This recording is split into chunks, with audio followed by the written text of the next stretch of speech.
మూడవది దళితుల స్థితిగతులు ఆంధ్రప్రదేశ్ రాష్ట్రంలో. నాలుగవది రాజకీయాలు.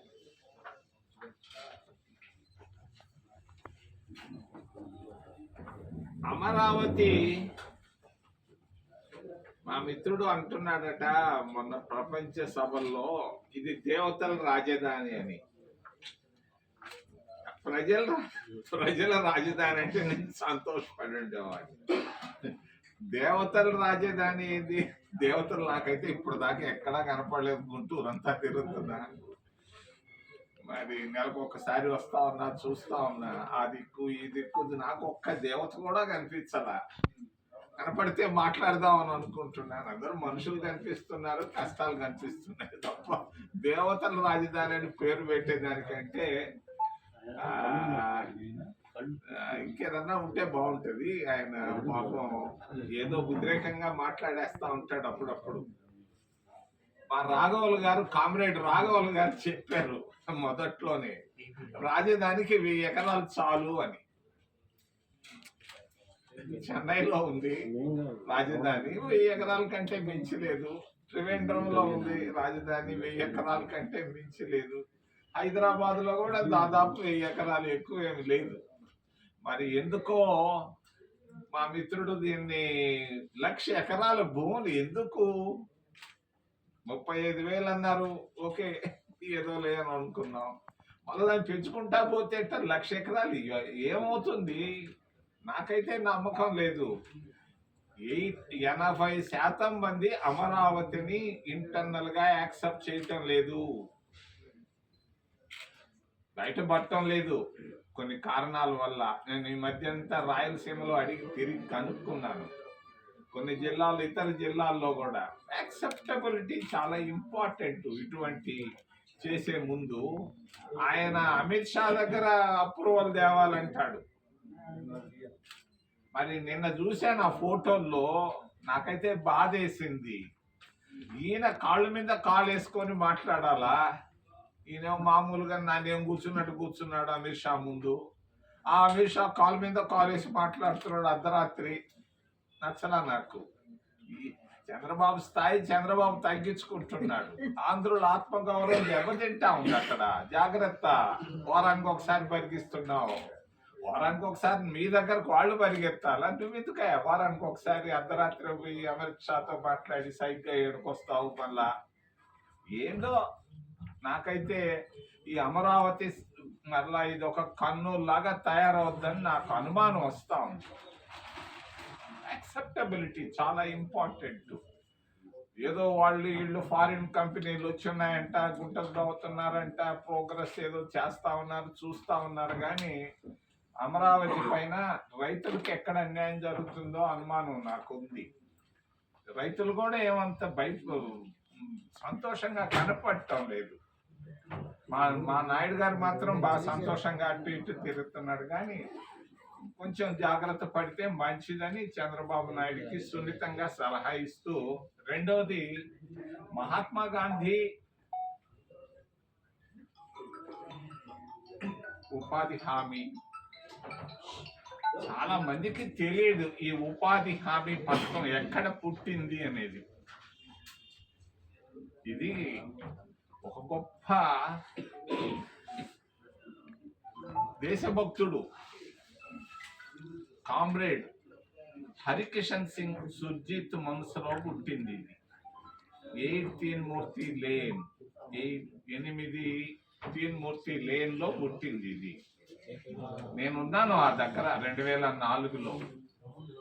నేను ఆయనకి చెప్పాను, తలా 2 బరిగుడ్లు పట్టిస్తాము ప్రతి పేదవాడికి గ్రామాల్లో ప్రతి సంవత్సరం. దీనివల్ల వైట్ రెవల్యూషన్ వస్తుంది. అంటే గ్రీన్ రెవల్యూషన్ అనేది ఒక పక్క, వైట్ అంటే మిల్క్ వైట్ రెవల్యూషన్ వస్తుందని నేను ప్రధానమంత్రికి జాబు రాశాను. ఆ జాబు ప్రధానమంత్రి ఆఫీసులో కూడా ఉంది ఈ రోజుకి. మరి ఆయనకు కూడా చెప్పాను. ప్రకాష్ కరాత్ గారు ఒప్పుకోలేదు దీనికి ఆ రోజు. White revolution 2 బరిగుడ్లు పట్టించేదానికి. దీన్ని పేదవాళ్ళ వ్యక్తిత్వాన్ని కూడా పెంచాలి. ఆర్థిక అభివృద్ధే కాదు, పేదల వ్యక్తిత్వాన్ని కూడా పెంచాలి, ఇండిపెండెంట్ గా వాళ్ళని తయారు చేయాలి, ఇండివిజువాలిటీ వాళ్ళు రావాలన్న సంకల్పంతోనే ఈ గ్రామీణ ఉపాధి హామీ పథకాన్ని తీసుకొని వచ్చారు. మరి గ్రామీణ ఉపాధి హామీ పథకం తీసుకొచ్చినప్పుడు నేను ఇంకో పేరు కూడా పెట్టాను దానికి, రాజీవ్ గాంధీ ఉపాధి హామీ అంటే ఒప్పుకోలేదు. మహాత్మా గాంధీ పేరు మీద ఉంటేనే బాగుంటుందని మరి ఆ పేరుకు మహాత్మా గాంధీ ఉపాధి హామీ పథకాన్ని పేరు పెట్టాం. మరి ఏందో మోడీ గారి మనసు ఏందో నాకు అర్థం కావటం లేదు. ఏంది మహాత్మా గాంధీని గుంటుకోయడం ఏంది? ఈరోజు అవసరం ఏముంది? మహాత్మా గాంధీ ఆయన స్వతంత్రాన్ని కొరకు చాలా ప్రయత్నాలు చేశాడు, ఊరూరు తిరిగాడు. మరి అంతేకాదు అన్టచబిలిటీ, అంటరానితనాన్ని తీసేసేదానికి కూడా పోరాటం చేసినటువంటి ఏకైక నాయకుడు భారతదేశంలో. అంటరానితనం అనేది చాలా ఘోరమైంది. ఊళ్ళలోకి రానిచ్చేవాళ్ళు కాదు, మరి బళ్ళుకు రానిచ్చేవాళ్ళు కాదు, గుళ్ళకు రానిచ్చేవాళ్ళు కాదు, మరి పాఠశాలలోకి రానిచ్చేవాళ్ళు కాదు, మనిషిని తాకేవాళ్ళు కాదు. అటువంటి అంటరానితనాన్ని, క్రూరమైన అంటరానితనాన్ని పోరాటం చేసినటువంటి ఏకైక నాయకుడు మహాత్మా గాంధీ గారు. మరి ఆయన పేరు తీసేయడం అనేది పొరపాటు, సరిదిద్దుకోవాలని మోడీ గారికి నేను సలహా ఇస్తున్నా. భారతీయ జనతా పార్టీ కూడా చేసుకునే నిర్ణయాల్లో వెనక ముందు ఆలోచించాలని నేను తెలియజేస్తూ, మూడవది ఎస్సీల పరిస్థితి ఆంధ్రప్రదేశ్ రాష్ట్రంలో అధ్వానంగా ఉంది. మరి ఎస్సీల పైన ఘోరమైనటువంటి అత్యాచారాలు జరిగాయి క్రితంలో. కారంచేడు, అక్కడ కారంచేడులో దళిత మహిళల బ్రెస్ట్లు కోసారు, చనిపోయారు దాదాపు 6 మంది. ఇది దేశ చరిత్రలో మర్చిపోలేనటువంటి విషయం. మరి ఒక్కరి పైన శిక్ష పడలేదు. చంపారు, చంపినట్టు ఆధారాలు ఉన్నాయి, ఒక్కరికి శిక్ష పడలేదు. రెండవది చుందూరులో దాదాపు 9 మందిని కోశారు, అవయాలు కోశారు, గోనె సంచుల్లో వేసి కుట్టారు, ఆ నదిలో బారేశారు. కానీ ఒక్కరికి శిక్ష పడలేదు. 30 సంవత్సరాలు దాటిన భారతదేశంలో జ్యుడిషియల్ వ్యవస్థ కూడా కుంటుపడతా ఉంది, బలహీన పడతా ఉంది అనే దానికి ఈ 2 సంఘటనలు బాగా స్పష్టంగా తెలియజేస్తున్నాయి. జ్యుడిషియల్ వ్యవస్థ దెబ్బతింటా ఉంది. చంపింది నిజం, చచ్చిపోయింది నిజం, కేసులు కొట్టేశారు. ఎట కొట్టేస్తారా? కింది కోర్టులో కొట్టేశారు, కింది కోర్టులో లేదు కానీ పైన సుప్రీంకోర్టులో కొట్టేశారు ఆధారాలు లేవని. దీన్ని బట్టి మనకి ఏమనిపిస్తా ఉందంటే జ్యుడిషియరీ కూడా కొంచెం బలహీన పడతా ఉంది భారతదేశంలో అనేది బాగా స్పష్టంగా కనపడతా ఉంది. ఈ మధ్య కాలంలో నేను తెలియకుండానే పోయి కూర్చుంటున్నాను హైకోర్టుల్లో. ఏం జరుగుతా ఉంది హైకోర్టుల్లోని? అన్ని కోర్టులో కూర్చుంటున్నాం, మన ఢిల్లీ హైకోర్టులో కూడా కూర్చున్నా, తెలియదు వాళ్ళకి నేను ఎవరు. మరి ఎక్కువగా ఆర్థిక విషయాలపైన కాన్సన్ట్రేట్ చేస్తూ ఉంది ఇండియన్ జ్యుడిషియరీ. టెండర్ల పైన, కాంట్రాక్టర్ల మధ్య తగాదాల పైన,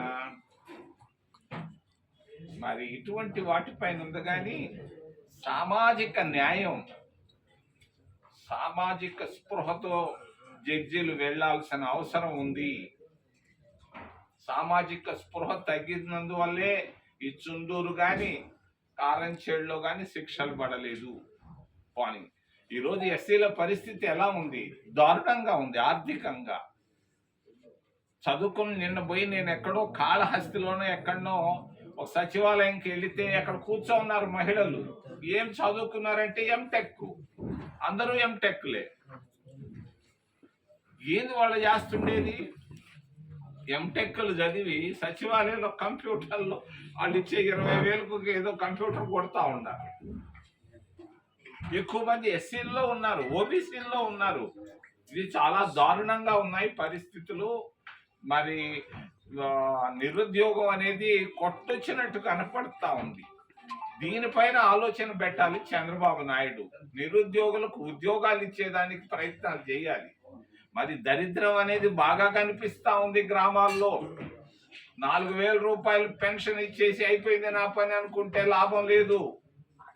ఈరోజు గ్రామాల్లో కనీసం 3 పూటల్లో 1 పూట భోజనం కూడా జరగటం లేదు.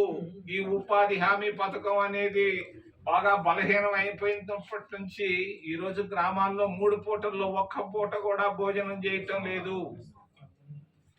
మరి దళితులకు ఇచ్చినటువంటి ఇందిరాగాంధీ కాంగ్రెస్ పార్టీ ఇచ్చినటువంటి ఎస్సీ ఫైనాన్స్ కార్పొరేషన్ 2 ప్రాంతీయ పార్టీలు మూసేశాయి. గత 11 సంవత్సరాల్లో పనిచేయటం లేదవి. చాలా మందికి తెలియకపోవచ్చు. నేను ఎంపీ కావడానికి, రాజకీయాల్లోకి రావడానికి కారణం ఎస్సీ ఫైనాన్స్ కార్పొరేషన్. చాలా మందికి తెలియదు. ముందు అది తర్వాత చెప్తాను. ఎస్సీ ఫైనాన్స్ కార్పొరేషన్ రేపు బడ్జెట్ లో కనీసం 1000 కోట్ల రూపాయలు పెట్టాలని చెప్పి నేను చంద్రబాబు నాయుడిని డిమాండ్ చేస్తున్నాను. గుంటూరు నుంచి ఆయన దగ్గరలోనే ఉన్నట్టున్నాడు, రాత్రే వచ్చున్నాడు.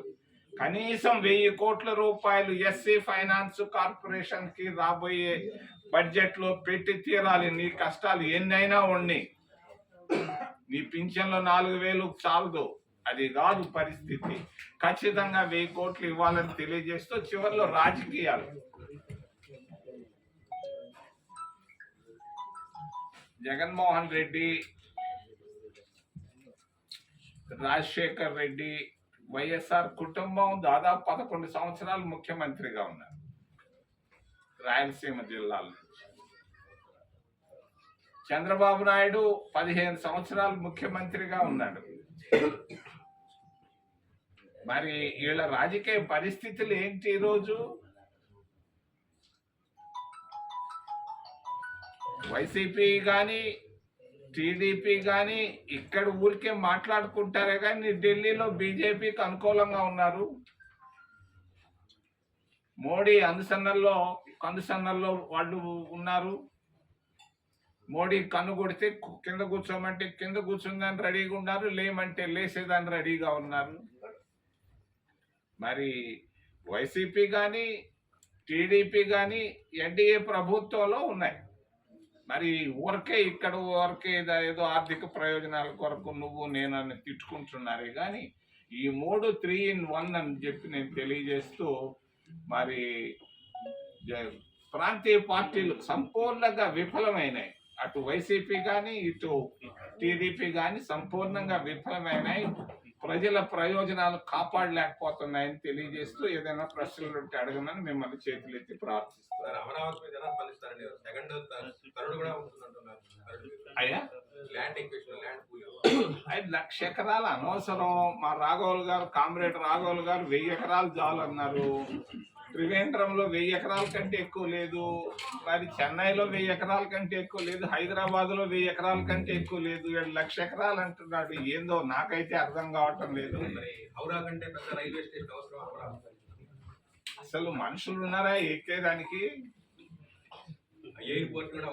అది ఎన్ని అనవసరం. ఆయన ఏదో మెగా ప్లాన్ లో ఉన్నాడు కానీ అది కాబోయే కర్నూలు అని తెలియజేస్తారు. సరే, ల్యాండ్ పూలింగ్ విషయంలో ఈ రాష్ట్ర ప్రభుత్వం గ్రామ సభలను ఏర్పాటు చేసి ఇవ్వమని రైతులు అడుగుతుంది. రైతులు కూడా ఆ ప్రభుత్వానికి సపోర్ట్ చేస్తూనే ఉంది. మీరేమో వ్యతిరేకంగా ఉన్నారు అని చెప్తున్నారు. దీన్ని ఎలా అర్థం చేసుకోవాలి? మీరు ఇక్కడనే అమరావతి దగ్గరుండి ఆలోచిస్తున్నారు. నేను దాదాపు అన్ని ప్రాంతాలు తిరుగుతున్నాయి. ఈరోజు ఇక్కడ ఉన్న, రేపు రాజమండ్రిలో ఉంటున్నా. నేను పోయినప్పుడల్లా అడుగుతున్నాను ప్రతి దగ్గర. అమరావతికి యాక్సెప్టబిలిటీ రాలేదు. హైదరాబాద్కు వచ్చింది యాక్సెప్టబిలిటీ, అమరావతికి రాలేదు. కాబట్టి ప్రజలు ఆమోద ముద్ర వేయాలి కానీ అమిత్ షా ఆమోద ముద్ర వేసినంత మాత్రాన ప్రయోజనం లేదు.